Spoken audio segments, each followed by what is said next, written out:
dear children. Today let us go through the conservation of biodiversity. You already know why we have to conserve the biodiversity. That is importance of biodiversity we have discussed in last period, and the causes of biodiversity loss, that is the Eville quartet, which it is asked in exam as Eville quartet of biodiversity loss. That also we have discussed, and the importance of the conservation of biodiversity you understood already. Now what is actually conservation? Biodiversity conservation. Biodiversity conservation is nothing but we have to manage all the available resources on the earth very wisely. That is wise management of natural resources. Whatever resources we have on this earth, we have to manage them with a good planned manner, so that the natural resources must be maintained and also the development also must take progress. Simultaneously both must occur. That is the conservation of biodiversity or biodiversity conservation.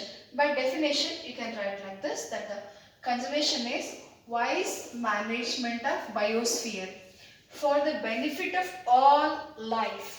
Benefit of all life. It includes all the plants, animals, microbes, whatever are living on this earth. It includes man also. You know that man is a very wise animal. Because of man itself, all the problems hope we are creating, right? Now, wise management of the biosphere for the benefit of all life in such a way that the natural ecosystems are maintained. Ecosystems, it refers to all the ecosystems, as well as utilized in a planned manner. We have to plan out. We have to plan out the use and the management and maintenance of the natural resources. That is the biodiversity conservation. Now, aims of conservation. What are the important aims of conservation? That is just to preserve the quality of the environment. The quality of the environment is very important for the sustenance of life in it. So we have to maintain the quality and to preserve biological diversity. Varieties of life is there on the earth.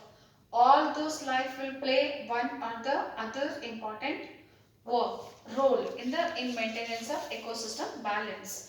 So we have to maintain the biological diversity to help social and economic development. We have to conserve biodiversity for social and economic development as well, which is very important. So this is about the aim of conservation. Now, need for conservation. What is the need of conservation? Now, you know that the natural ecosystem all over the world are disturbed. Natural ecosystem all over the world, it is disturbed. It is mainly because of the human activities, because of the man activity. Fine. And nature's balance is seriously threatened. Nature's balance is seriously threatened. That already you know. These things you will read in environmental issues in detail. So because of the disturbance in the nature, the seasons got affected.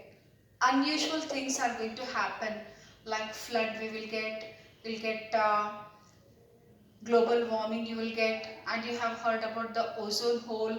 Fine, adverse effect you can say. So nowadays you have heard about the corona, because of that these classes are going on. Fine. So you know that ozone has a hole, ozone layer which is present on the earth. It is an umbrella which will protect our earth from the UV rays. It was having a hole.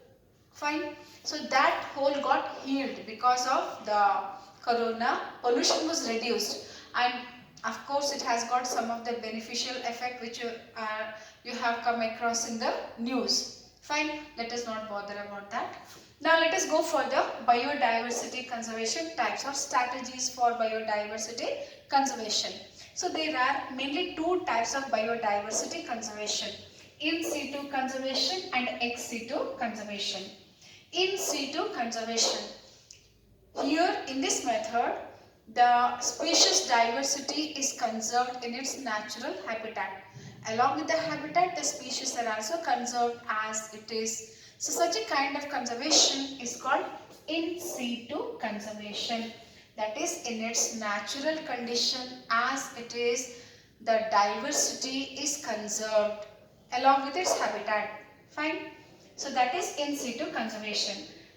And ex situ conservation, the species are conserved outside their natural habitat. They are taken away and they are kept safely under human supervision. The humans, it is a man-made conservative places. So under this, we will study 5 different methods like hotspots, national parks, sanctuaries, biosphere reserves, sacred groves and species. And in ex situ conservation, you will come across the zoological garden, botanical garden, seed bank and cryopreservation. Let us just go through one by one. First, let me go through the hotspot. That is hot spots. Hot spots. What will come to your mind? Hot, very important. Very, you can say, areas which are very important. Fine. So these hotspots, these are the, of course, in situ, under in situ, whatever methods will come, whatever areas will come, they are natural. Fine. They are their natural habitat will be included in that. So here, these are the natural habitat. What kind of natural habitat they are? Large number of endemic species are seen. What do you mean by endemic species? So endemic species are those species which are found in a particular region of geographical area. Other than that place, you will not find them anywhere. Fine. And if they will become extinct in that particular area, they will be extinct forever from the earth. So such species are called as endemic species. We can give in the nature the naturally some examples you can give, like Australia, it is kangaroo, you can give the example. Fine. Now in the world, totally 34 hotspots are there. In the world, initially 25 hotspots were identified and then 9 more were added. So these are the numbers which are given in the NCERT. Those only let me write, okay? So 34 hotspots are there in the world and India has 3 hotspots. 3 hotspots we have got.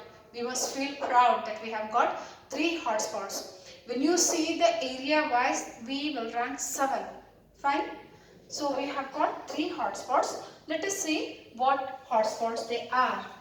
Uh, okay. Now let us know the hotspots of India. It is asked for through 2 marks in annual exam. There are 3 hotspots in India, just now I told. Western Ghats, Eastern Himalayan region and Sri Lanka and Indo-Burma region. So these are the 3 hotspots which are found in India and they are species rich. You will see richness of species and endemism here. And you know that from the hotspot, if species once lost, they are lost forever. That is, they are under the threat of extinction. They are under the threat of extinction. Just I wrote the definition of endemic species. So these are the species which are found in a particular region of geographical region and from you will not find them in other places naturally.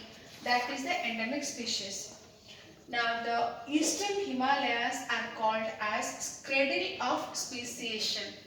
Eastern Himalaya, they are called cradle of speciation because of its rich in species.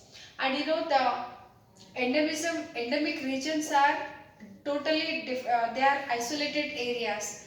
The conditions which are found over there are not found in other places. The similar conditions are not found. Maybe it is the quality of the soil, the thickness of the forest and the conditions which are favorable for the generation of the new species. Now let us go to the next one, that is the national park. So national park, these are the vast areas of protected natural habitat. They are very big areas. Thousands of acres of lands are included with its natural features.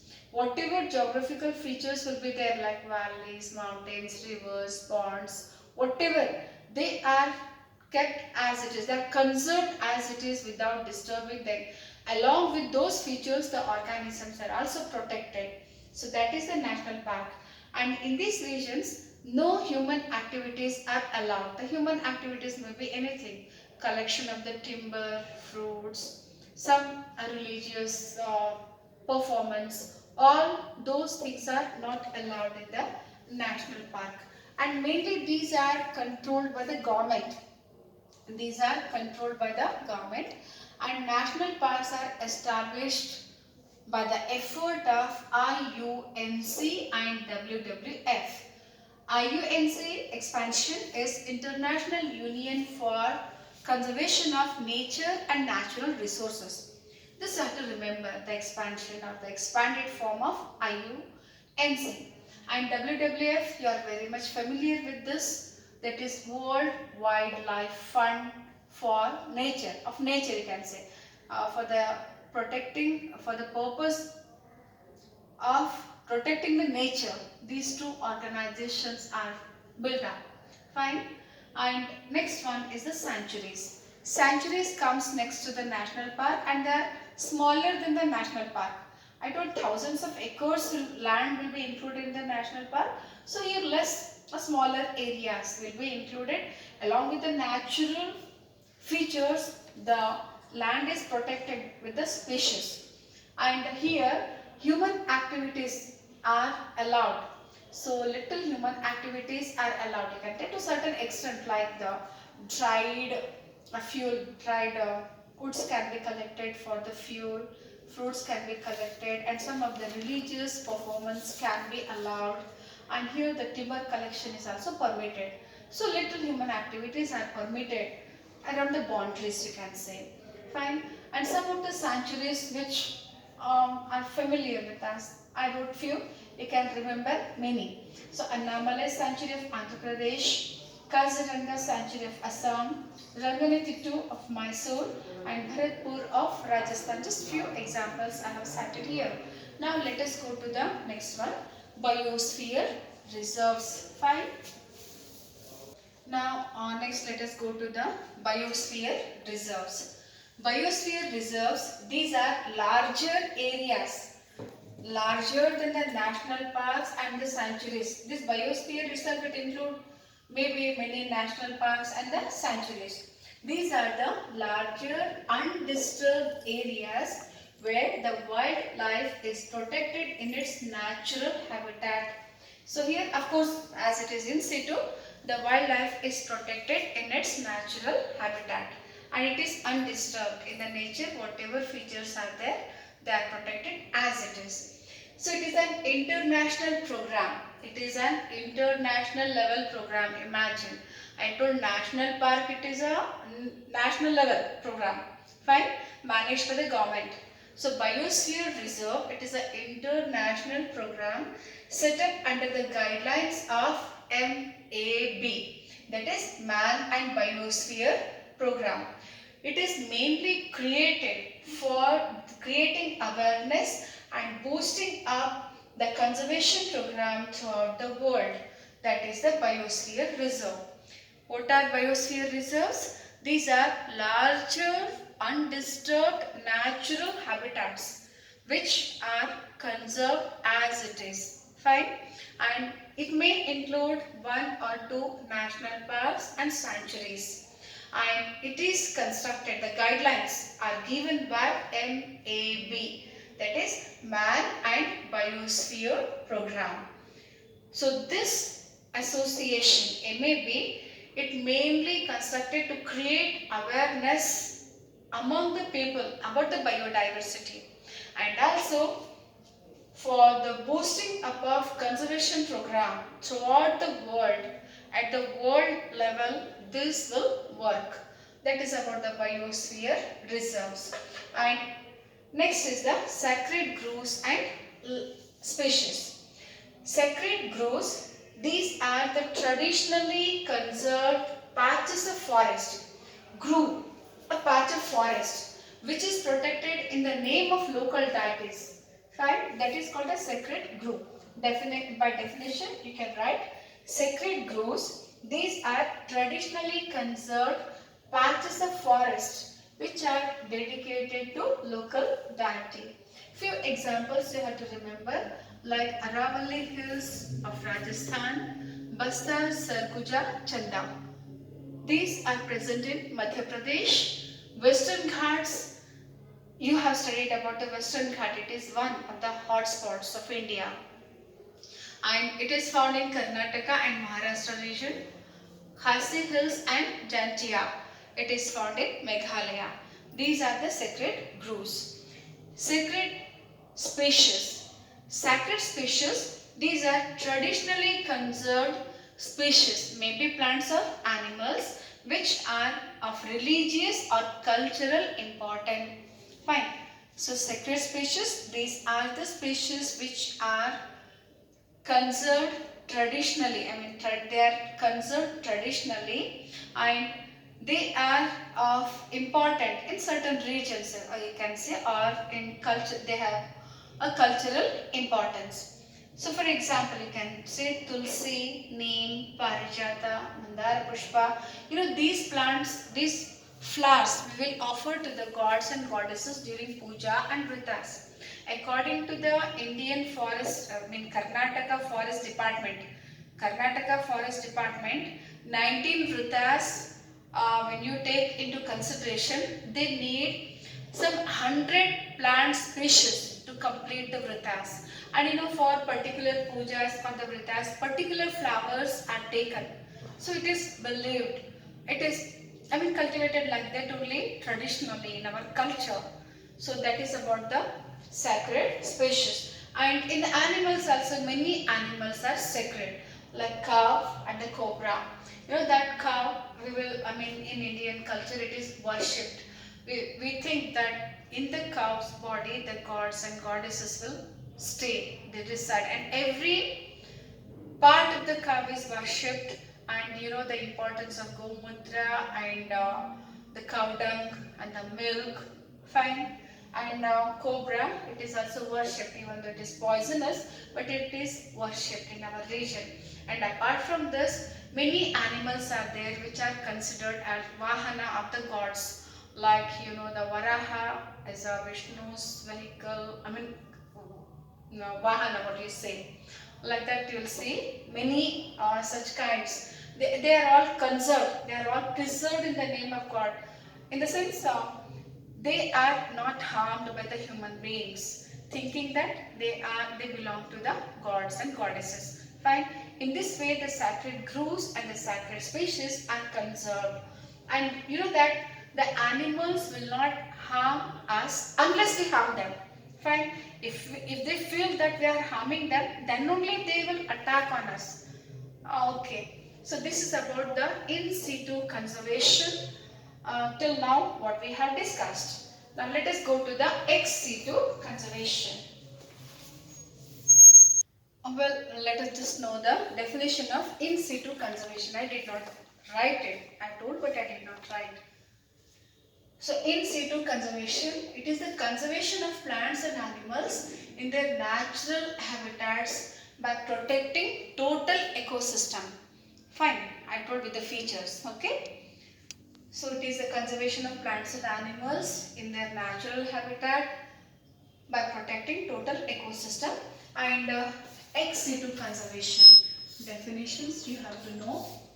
Ex situ conservation, it is the conservation of plants and animals outside their natural habitat. Just opposite to it you have to write. It is asked for 2 marks. Fine. So the first one is zoological garden, or you can say zoos.